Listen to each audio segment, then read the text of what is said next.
বন্ধুরা, আজ আমি একটা নতুন ডেকোরেশন তোমাদের কাছে নিয়ে এসেছি কলা দিয়ে। এটা আমি একটা অক্টোপাস বানাবো। দেখো কলা দিয়ে আমি কিভাবে অক্টোপাস বানাচ্ছি তোমাদেরকে দেখিয়ে দিচ্ছি। এখানে কলা রয়েছে, এখানে ছোট ছোট পুঁতির কানের রয়েছে। দেখো কলাটা আমি ঠিক এইভাবে কেটে নিচ্ছি। দেখো কলাটাকে আমি এরকম পাতলা পাতলা সরু সরু করে এইভাবে কেটে নিলাম ছুরি দিয়ে। এবার আমি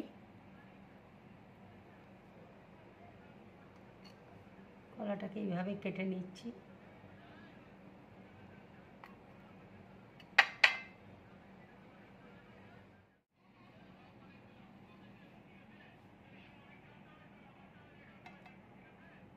দেখো আমি চোখটা করে নিচ্ছি।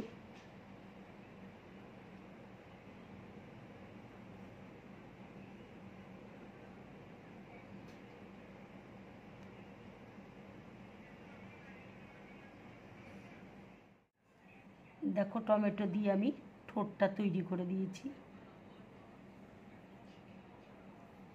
দেখো অক্টোপাসটা আমার পুরোপুরি রেডি হয়ে গেছে। তোমাদের যদি এই অক্টোপাসের ডেকোরেশনটা ভালো লাগে তাহলে লাইক করবে, শেয়ার করবে আর ড্রিম ব্লগ চ্যানেলটাকে সাবস্ক্রাইব করবে। নমস্কার।